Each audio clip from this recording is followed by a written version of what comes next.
I'm really glad that I wrote it down at the time too, because I think I've changed as a person a lot since then as well. But being such a young mum, scared, never having done it before, it's a lot about just new parenting and being thrown in the deep end as much as it is being widowed and trying to do it on your own. So I've put it all in there, raw and honest, even the times that he drove me nuts and I felt like I couldn't cope and I wanted to give up, and it's all in there. But then it's all so honest and true, and about how he also got me through. So I really think that he will be proud of me, I hope, and I really think that it will really strongly increase our bond into Billy's adulthood as well. Right now, he understands he doesn't have a daddy, or he does, but he's just up in heaven, but he doesn't fully grasp it. He's very young. So yeah, I probably wouldn't have remembered all those little things had I not journaled and wrote them down. So I'm so glad that I've got a raw rendition of how it was going through it so he can really understand. Everybody, welcome back to Living the Next Chapter. I get to talk to amazing people from around the world with great stories that will inspire you and encourage you and comfort you as well. And Leah's with me today. She's joining me from she's not in Canada where I am. I can tell you that. She's somewhere far, far from where I am, and you'll love her story. She wrote a book basically to her son, Letters to Billy, and thrilled to have time with her and watch her journey and watch her son grow. And I'm excited to have her on the podcast. Leah, welcome to the show. Welcome to Living the Next Chapter. Thank you very much for having me, Dave. It's exciting to have you here. Can you tell everybody, where are you joining us today, Leah? I'm from the beautiful Sunshine Coast in Australia. So we're on the East Coast over here. Beautiful weather. It's spring, nice and warm. I'll be going whale watching later today. Hopefully see some. Wow. There you go. Excellent. Well, we're going into fall in Canada, and you're going into spring, so I'm a little jealous. I would like to go see a whale. I would really like to join you guys and go whale watching. That sounds like a lot of fun. Yeah, absolutely. It's school holidays, so I'll be taking my son Billy with me, and it'll be a nice little mother-son trip for us to end the school holidays. Has Billy ever seen a whale in person before? No, we did go when he was much younger, but the whales were far out, not very close to the boat. The weather was a bit dull that day, so I'm hoping I've heard there's been quite a few spottings around lately, so they're out there. Good. Yeah. Well, that's going to be a great memory for the two of you as well, to go out there and do that together. I think it's going to be a lot of fun. Yeah. So, yeah. Okay, that's great. So before you go looking at whales, let's talk about you, your journey, your book. There's a lot to talk about. When somebody writes a story like yours, it's very personal. It's something that you're showing a side of you and your family in this book, Letters to Billy, that it's hard to write stories like this, I would think, because some of this is you're living it in front of other people and sharing a story in front of other people. So can you tell us a little bit about the idea behind Letters to Billy, and kind of the concept of how you made this book come alive for us as readers and for Billy? Were they actually letters that were written over a period of time to Billy? Is that the idea for the book? I think what I had to begin with was a lot of journal entries, and when I decided to write the book, I just wanted Billy to remember as much about his dad as I could put down on paper. So then the idea of writing the book for Billy morphed into creating a letter for the beginning of each chapter. So then figuring out what those chapters were and sort of condensing it all down, and then starting with a letter related to that sort of specific time of the journey and what lessons I learnt throughout those parts. Both what was going on at the time, and in hindsight, what I learned and would like to pass on to him. Had you ever written anything previous to this? Like, were you a published author before writing letters to No, Billy? this is my first experience. Wow, that's a big undertaking right there, just to write a book on its own. So, what kind of? I know we've mentioned together, you and I, that you've had some great help in the past, some good support. But who was there with you in the process of writing the book to encourage you and support you as you pulled all this together? Yes, so I'm very lucky to have a connection through a lady I went to high school with called Roxanne McCarty O'Kane. She went through high school, then ended up working for newspapers as a journalist, and she really focused on the more warm and fuzzy stories and interviews. And I reached out to her through her website, actually. Knew she was really good at writing, and I just wanted some hints and tips, really, because I had so many different piles of journals and things I'd written, and I hadn't really thought about writing a book. I just wanted to compile something neat and tidy for Billy. But then on her website, I saw she did mentorship programs for up and coming authors. And when I saw the date for her first 1 day workshop, it was the same day as my late husband's birthday, which was the 23rd of November. And I thought that was a sign. And I thought, I'm going to book in and go along to this 1 day workshop and just see, what advice I can get to just get started. And instead of everything just being in disarray, sort of more structure and make things a little bit more easier to read, and where do I start kind of thing. And I booked that in February that year. So I was really eager. And that was only the month after Steve passed away. I was just adamant that I didn't want to forget anything really important, and I wanted to start writing it all down. But I thought that gives me good incentive to have something ready by the time I get there. So when I got to the workshop in November, I had a whole bunch of journal entries that I just tried to put all together that I'd written during my husband's cancer battle. And Mm-hmm. yeah, I didn't really know what to expect, but Roxanne was so inspirational and really great at guiding my thoughts. And it was in that workshop that day that I came up with the title Letters to Billy. And it really became more of a project to look forward to then, instead of just a bunch of papers to hand down to my son. There's people listening, Leah, that are thinking about writing a book, a personal book like this, and they're kind of overwhelmed with the idea of writing. You've had some great support and great help through your friends and family to do this.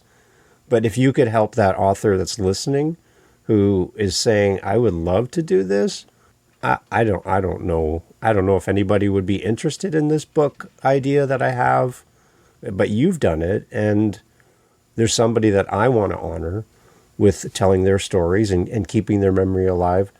But where do I start? Like, is there any tips you have beyond what we've already talked about that could help an author that's maybe wanting to write something similar to what you've done? Yeah, look, those thoughts that we all have holding us back are very, very common for everyone. And I've been lucky enough to be a guest since then in some of Roxanne's more extensive 12-week authorship programs, in which I participated as well. After the 1 day workshop, I jumped onto the 12-week mentorship program. That really, really helped me in the sense of just keeping me accountable, because there was other people wanting to write as well.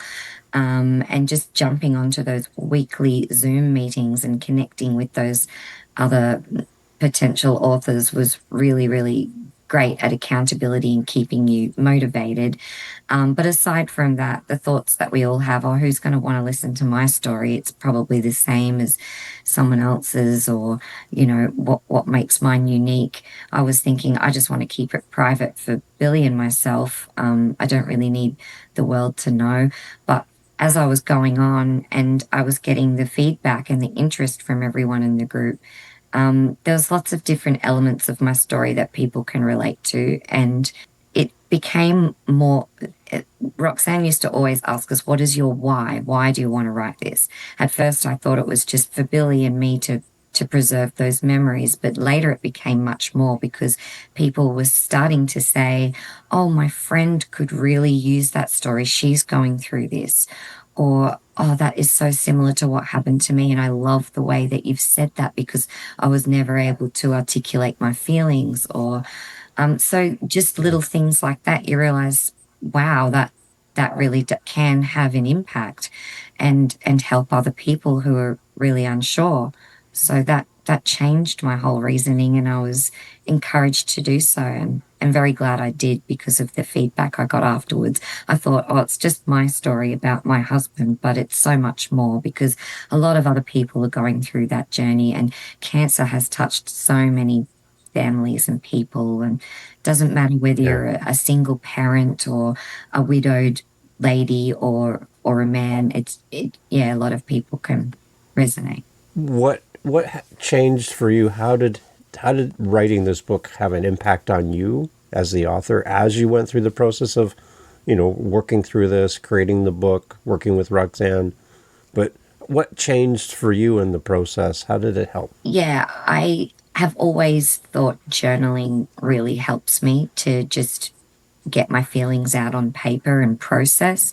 So when I started writing this book very soon after I lost my husband, I think I really used it as a cathartic um, project to get those emotions out. And when you are writing a book, everybody thinks, oh my God, I'm rambling, everything's all over the place.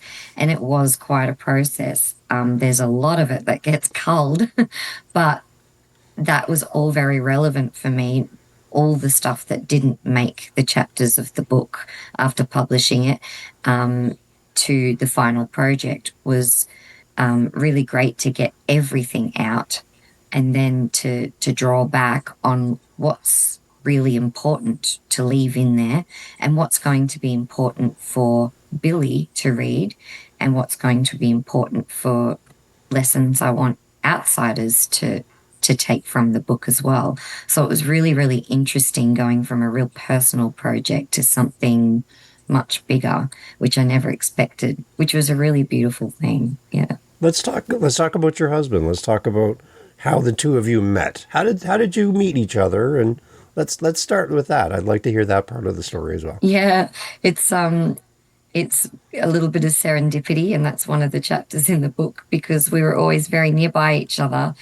We went to the same primary school here in Australia on the Sunshine Coast. We lived a couple of streets Really? away from each other and used to ride our bikes around the same beach areas, go to the same fish and chip shops to get $2 worth of chips back then, and have some of the same friends at school. But we didn't really officially meet until we were 30 years old, maybe a little bit young, maybe 20, 27, just bumping into each other at parties and things like that.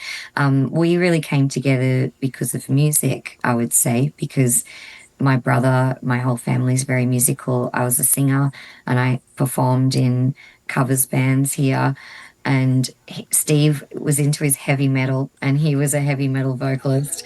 And my brother was into his punk rock and heavy metal. So he had a lot of mutual friends with Steve's mates. And yeah, I think I probably met him a little bit through my brother and his acquaintances, but then different, parties and shindigs we used to hang out with in our early 20s. And then we Nice. blossomed a real cool relationship. He had a girlfriend and I had a partner when we first met, but we really hit it off. I thought he had an amazing personality. He was very kind, he was very vibrant and just the life of a party and funny. And yeah, later when we both found ourselves single, we started hanging out and going for walks on the beach and chatting about life as really good friends first. And I love that we were real best friends before it blossomed into romance. So yeah, he used to come and watch me Nice. sing, and I used to go and watch his band and went from there. There you go. You have music in common. I love that. That's amazing. I'm a musician too, so music's a powerful thing. It does bring people together. It does. It is, yeah. Our wedding video, it's such a cherished thing that I've have. He said that he was drawn to me by my voice. And he said I was just Oh, mesmerized. And I love that he said that because, singing is one of my greatest passions. So for someone to recognize something that you hold so dear in your heart and be right. really attracted to that was very nice. It's amazing. It's amazing. So you get married together, you start a life together. Everything is great. Everything's fun and exciting and new, and then along comes Billy, which is like, wow, this is like your life is just beginning, right? And then something happens, and that's kind of what leads us to the book and your story. But what's it like to go from building a life where there's really no end in sight? You don't even think about that. That's not even the point. You're just starting out, right? And then things take a drastic turn for the two of you in those moments with you and Stephen. How did the two of you cope in those early days together as something was looming over the top of the two of you and your relationship and your family that was really, really tough to process? How did the two of you deal with that at the beginning? Like, what were some of the conversations? Yeah, those conversations are really hard because, as you said, they just come out of nowhere. And the book does have that timeline. I say how we met. It's all the fluffy stuff's in there. We traveled Europe together, like you said, got engaged, married the baby, and Billy was only 7 months old when the news came, and it was quite sudden. There wasn't a lot of warning. He was very fit and healthy and active, and these things creep up on you. Before we saw the real evident signs, it was already stage 4 bowel cancer, and that was the news that Mm, we were hit with after a few tests. But yeah, it's very, very shocking.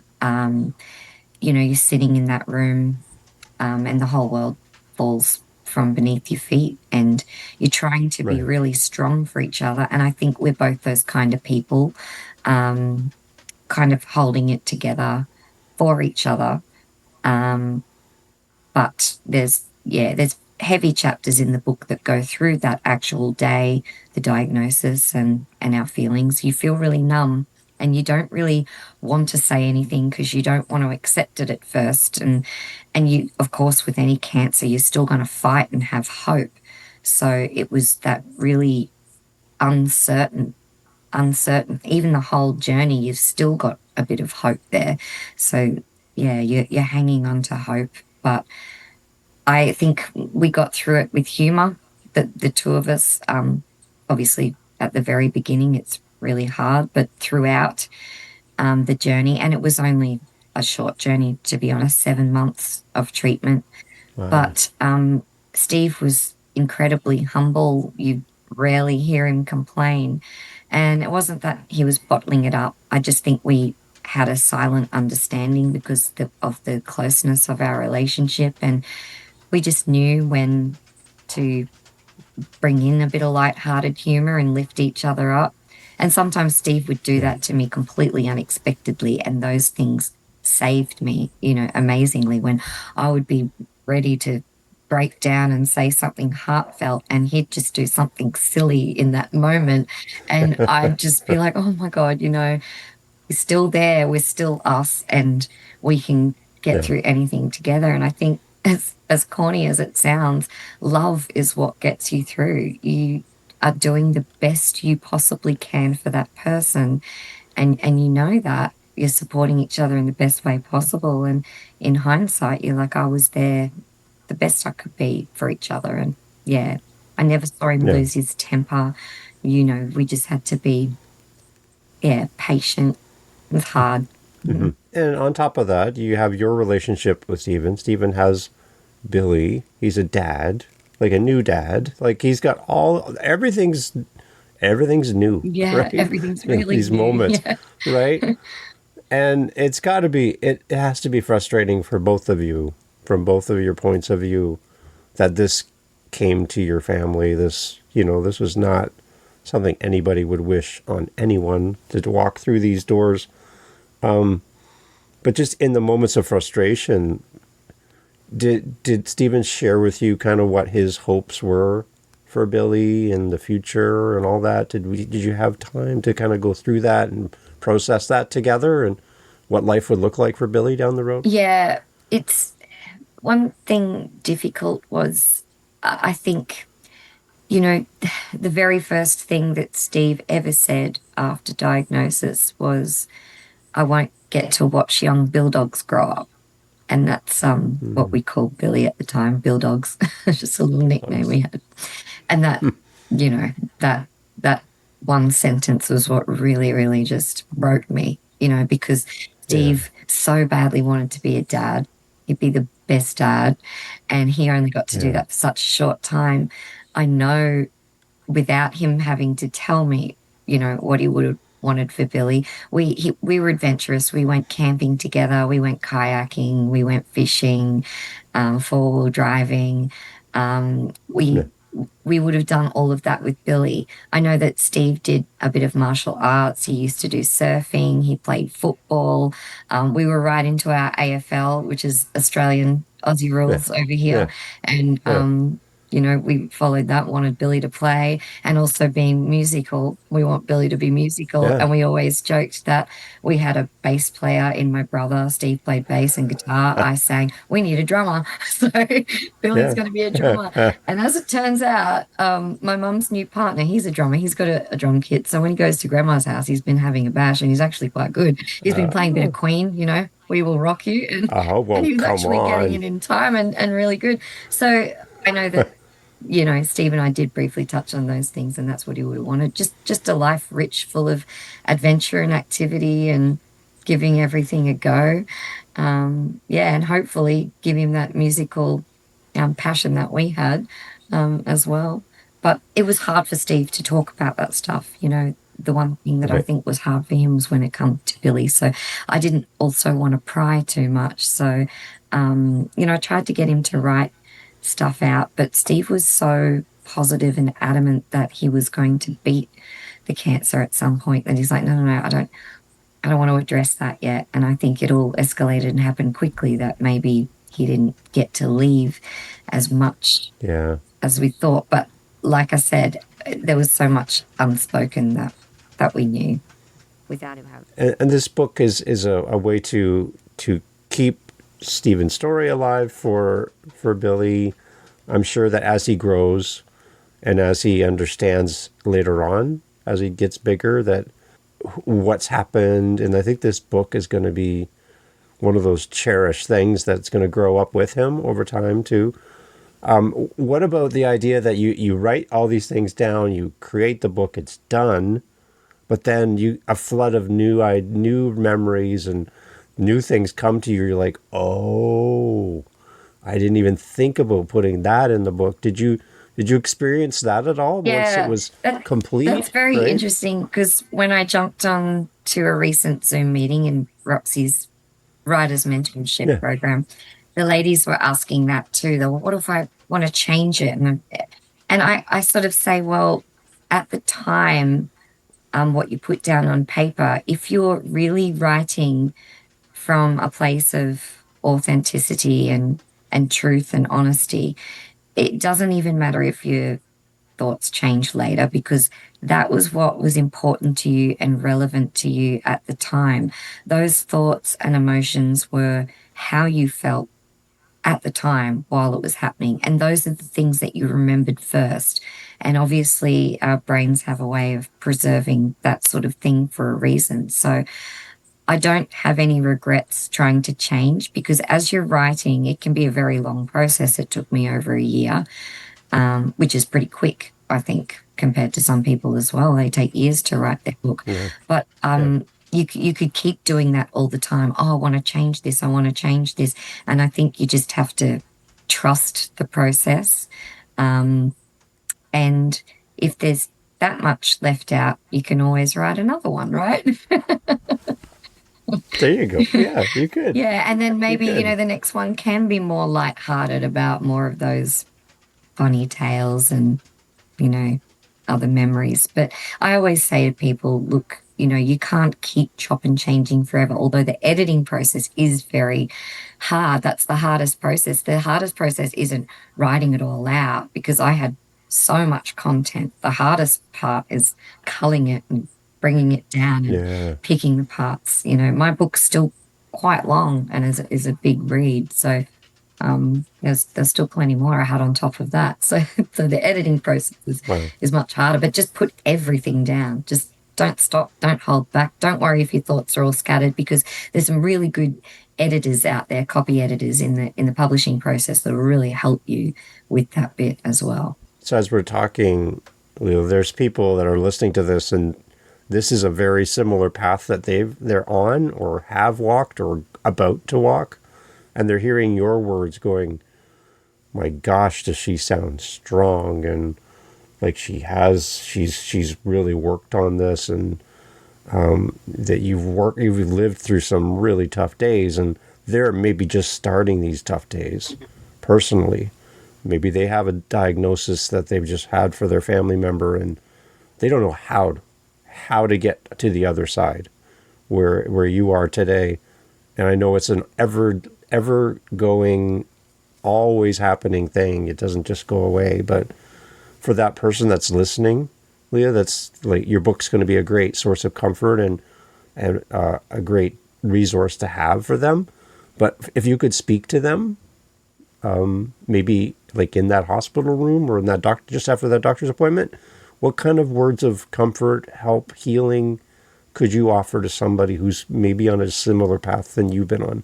Yeah. Look, to those people out there going through it now, it makes me cry because I remember how vulnerable you feel and how hard it is in that moment and how there looks like there's no end in sight and you just don't even know how to pick yourself up off the floor some days. And yes, I look strong and yes, I put it down on paper, but I had those days, I had those nights, many, many of them, many moments, before, during, and after, and still sometimes. Yeah, But right. it's easier. It gets easier. It really does. And you have to believe that life is still beautiful out there. There's still beautiful moments you will grab and add to your catalog of memories. This is just a really, really hard time. It's absolutely heartbreaking, but time does heal. It sounds cliche, but it sounds cliche because it's true. It really does. You just um, you look back fondly and strongly, and at the beginning you can't quite think like that yet because it's still just a raw, you know, really heartbreaking thing. But just hang in there. It sounds silly, but look at the ones you love. I'm very lucky to have had Billy. He, having a young child as a widow, you have to pick yourself up off the ground and you have to show up and be there for that child every day. And that really showed me the strength of the human spirit because even in the most darkest depths of despair, you will find a way to be able to function and just get on with it, if not for yourself, for someone else. And if you want to write a book about it, that's a good drive right there, is to be able to help the next person, because as you're going through it, pay attention to the lessons you learn and those days that you realized, oh, I did achieve that, and give yourself credit for the little things, and I used to always give myself a bit of a pep talk in the mirror. It's like, okay, there's only so much overwhelm you can take. You need to give your Right. body a rest and your mind a rest, and be kind to yourself because you're still here. You're still showing up and you loved that person. So give yourself Yeah. credit for that. When you see Billy running around the house, going to watch whales later today, and you just see him living life, are there little elements of Stephen that you see in this little boy and you're like, oh my gosh, he's here. Yeah, He's with me through my son. I see little pieces of Stephen. Are you seeing that? it's crazy. Like, I'm really lucky because I'm, dark hair, brown eyes, and Steve was blonde hair, blue eyes. So Billy has the very, clearly evident signs of Steve, physically. But then there's those other little things that are magic, that little glance or that little facial expression that catches you off guard. And it only happens just enough for it to be really special. And you're like, oh my God, that just looks like Steve then. That's amazing. Gives Hmm. you goosebumps. So yeah. Wow. And he's funny. He's just Yeah. full of energy and he's hilarious. He makes me laugh. He's a classic and Steve was very much like that too. So I just think that yeah, he's he's gonna be yeah, like his dad. What do you think Billy's going to think of this book when he's in his like 20s and he grabs a copy of this off the shelf and starts reading through it again as more of a young adult? What are your hopes for him when he picks up this book later on in life? Yeah, I think that um I'm really glad that I wrote it down at the time too, because I think I've changed as a person a lot since Right. then as well. But being such a young mum, scared, never having done it before, it's a lot about just new parenting and being thrown in the deep end as much as it is being widowed and trying to do it on your own. So I've put it all in there, raw and honest, even the times that he drove me nuts and I felt like I couldn't cope and I wanted to give up, and it's all in there. But then it's all Mm-hmm. so honest and true and about how he also got me through. So I really think that he will be proud of me, I hope. And I really think that it will really strongly increase our bond into Billy's adulthood as well. Right now, Yeah. he understands he doesn't have a daddy, or he does, but he's just up in heaven, but he doesn't fully grasp Yeah. it. He's very young. So, yeah, I probably wouldn't have remembered all those little things had I not journaled and wrote them down. So I'm so glad that I've got a raw rendition of how it was going through it so he can really understand. It's beautiful. And again, it's a very personal story. And that's the other side we talked about already a little bit is that, it's kind of like a book for you and for Billy, honoring Stephen. And that's it.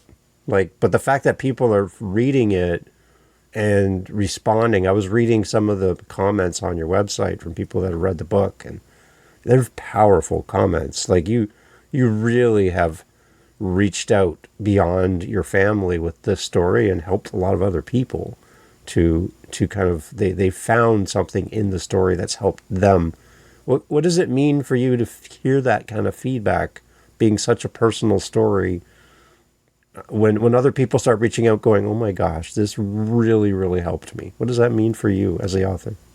Yeah, it's really humbling because there's a lot of elements to this book, not just letters, but I've put Yeah. my journal entries into the book as journal entries, untouched. They're very raw. I didn't change a thing. There's a lot of journal entries, there's letters, and there's also Facebook posts, because we made the cancer journey quite public with our friends and family in our local community. We got so much great support back then. So I remember posting and updating people of Steve's progress and the cancer journey. So there's a lot of really specific cancer sort of things in there too that people going through the journey might be able to relate to, like all the different complications and things like that. So all of those Facebook posts, almost of them are in there. And there's also poems that I wrote. There's songs in there that I wrote. So there's lots of different sort of elements as well as interwoven with the story. So there's stories of things that actually happened. And then there's also just lots of ramblings of my thought processes and how I beat myself up and then how I got to giving myself a bit of a break and not being so hard on myself. And it's sort of like a lot of thinking out loud. And I guess a lot of people can relate to that because we all have those thoughts and we all beat ourselves up a bit too much sometimes. And then just a reminder that we do all do that, but we do also need to be a bit kinder to ourselves. There's a little bit about spiritual stuff, I guess you could say, or even just Mm-hmm. um, after death, your loved ones sort of showing signs and just those Mm. things that make you feel like there's something much bigger than us out there. And a lot of people love reading that stuff. A lot of people have said, oh my God, this is what happened to me when my partner died and things like that. So I love the conversations that come about because of what I've been bold enough to write. And I haven't even I've been very honest with times I've messed up and took routes that of not so much healing, but probably making the situation worse during my grieving, and also learning from that. But everybody has to learn, I guess, on their own journey. So it's not about what's wrong and what's right and how to. It's just this is how I did, and there's so many different Yeah. stages of grief, and I think they're all in there. So no matter at what point you're in, yeah, it could be really triggering for some people to read my book, but it might be really great for them to read later when they're ready. And some people have bought my book and I said, look, if it's too much for you right now, don't feel obliged to read it so soon, but just chip Yeah. away at it, whatever stage Yeah. you're at. Yeah. Maybe a future book, Letters from Billy, Yeah, that's a great maybe idea. down I the like road, that, Dave. right? Right? Yeah. As he grows up and as he hears stories about his dad and his journey growing up with you and his letters maybe back to Stephen from his perspective. And if he could send a letter off to dad, what would he write? And I don't know, Oh, there's something there, an idea maybe, right? that's such a beautiful thought. Yeah, for him to be able to process that as well, because I wouldn't know from his perspective because I've always had a dad Right. growing up, so even my Yeah. own son is so different to me because of what he's been through. So for him to reflect and be able to express that either literary or maybe in music, who knows? That'll be amazing. Right. Yeah. When I think of your book too, yeah, I would love to see something, another idea for you, but a children's book, maybe around grief, that you could read to your child at night for bedtime or something. You know the words that comfort Billy Mhm. on those days where he doesn't know what's going on, and maybe he's feeling a little uneasy, and he needs comfort. He needs something. So like some kind of like a children's book version of what you've written, kind of written more for that audience of kids. I think there's so many kids out there dealing with loss. I don't want to minimize anything, but there's kids that are just dealing with loss of a pet. They're dealing with grief. They're dealing with all these different emotions, and they don't know how to deal with these things. Yeah. So from a mother's point of view, like a book for children that talks about grief and talks about missing somebody you love, and that you to kind of take the spirit of what you've done and maybe do that for children as well as something to a companion maybe to this book, more written to Billy himself, like right to him, so that he can read it at night with you at bed, something like that. When Yeah. I think of this, I think there's so many things you can do from here. I think this is just a starting point for you to keep writing, keep sharing your stories. You have a gift, and I just wonder. I wonder what Stephen would want to see for you next. I'm always curious, like how, what his wishes would be for you, right? Yeah. So I just want to encourage you to keep writing, keep sharing, keep being creative. There's something special about how you show up in this world, and I know your relationship with Billy is super important, and I just hope that you just keep doing something, because it took a lot to put this book into the world, and I just think there's something else there. I don't know what it is, but there's something else there, and I'm really, really curious to see what's next for you. Oh, thank you, Dave. That's really beautiful, and I really appreciate your bit of intuition there. And yeah, you're right. I'm always thinking of things I, you know, like music. I feel like I haven't really done too much of it, and I think Steve would really want me to keep doing singing and music. So there's definitely something there, and maybe Billy and I can jam together. We've still got family that loves to jam, and it's always seems to be part There of you go. every gathering. So Billy to grow up with that and get involved. But yeah, you're absolutely right. Even with the child grief thing, there's all different ways. Billy was so young, he was far too young to understand at the time. He was Yeah. only 18 months old when Steve passed away. But now you're sitting there watching a family movie or something. And I swear a lot of those Disney movies seem to start with the child's lost a parent or both parents and they've got to try and Yeah. find their way in the world. And I see Billy sitting there and I look at him sometimes because they're like, I lost my dad or I don't have my dad and they're saying it on TV. And I wonder how, as a little 6-year-old boy, he feels about that relating to the characters in these children's movies. So Right. yeah, I do talk to her about that. I think, well, you're very special, but that makes you and mummy really close. And I said, there's families of all different shapes and sizes, just with one Right. mum, one dad, or some kids Yeah. lose both parents, some kids live with their grandparents, and it's Yeah. yeah, it's just really appreciating the little family unit that we've got. We've got our two Burmese kittens as well, and they're like Billy's inseparable. And I've called them Whitney and Mariah because I love the singers. Of course. Yes. And Whitney and Billy are inseparable. Like to him, like you said, pets are family, and they do develop these Yeah. really close bonds. So it's lovely to see that. And who knows, in the new house, we might even get him a puppy dog. Oh. Oh. Whoa. That's It's on the recorded. cards, but yeah, let's Yes. just move first. But yeah. Okay. Well, just yeah. Okay.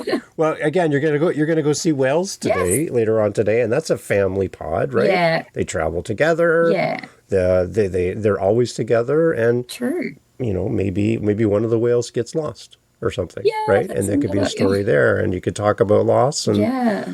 finding your family, and it's a big ocean out there, right? Oh, that's so So, beautiful. I right? love that analogy. Yeah, Oh, you need there to you you go. need to write lots of books, See, no, Dave. no, I'm giving it to you because I think you'll do much better than I could. Yeah. So, no, it's beautiful. Again, there's something special about your story, Leah, and I'm excited to see where Billy ends up in life, and I just kind of wonder.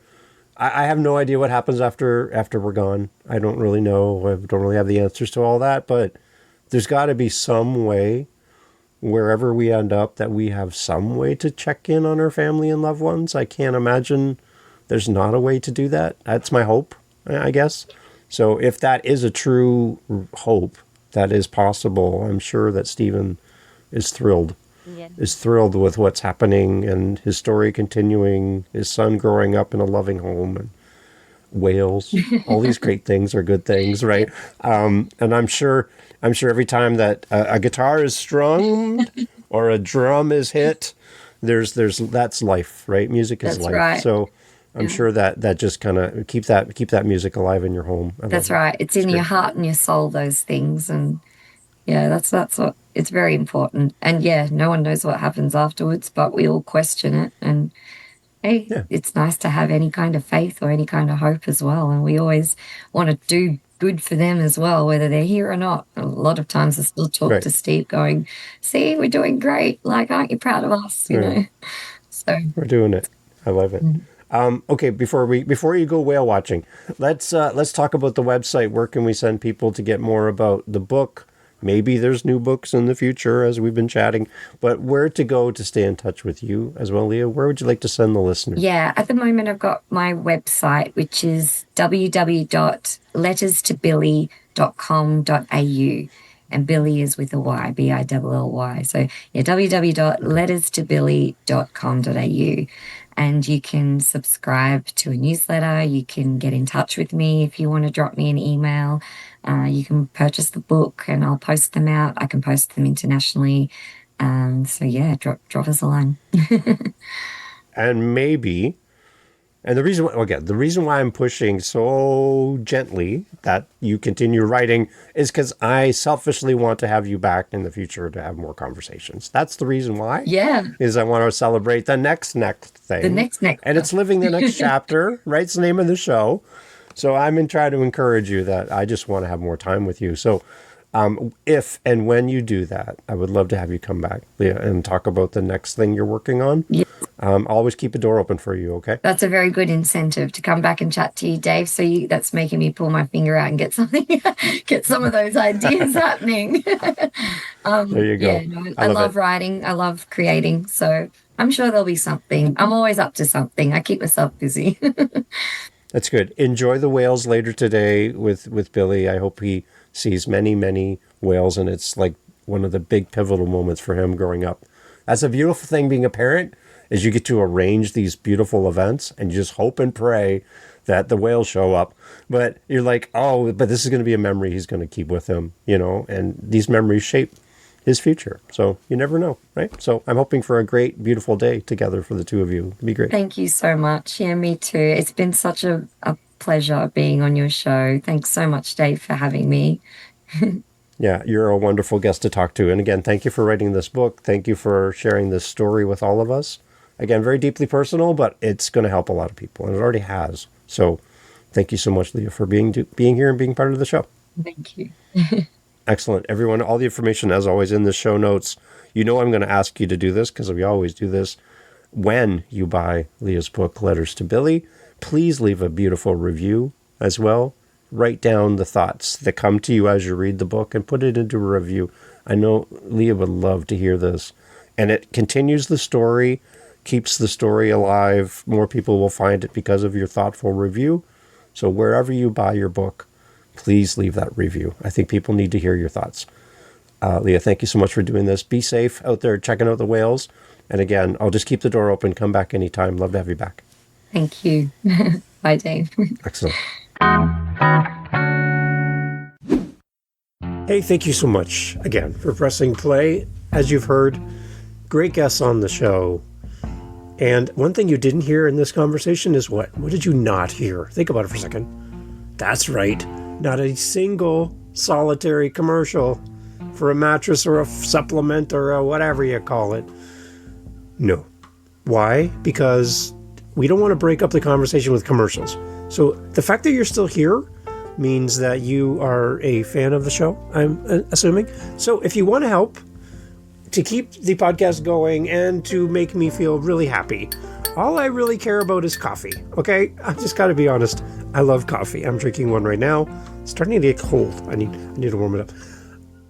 Helping us with our Buy Me a Coffee link over at livingthenextchapter.com and also in the show notes helps kind of keep the lights on around here. Remember, I'm doing this for free. I'm paying for everything. So I would love to have a little coffee donation, even $5 kind of fills up my cup. And I would love to enjoy a coffee from you. So if you're interested, again, thank you for listening. But you can use our Buy Me a Coffee link and fill up the cup. Thanks for being here.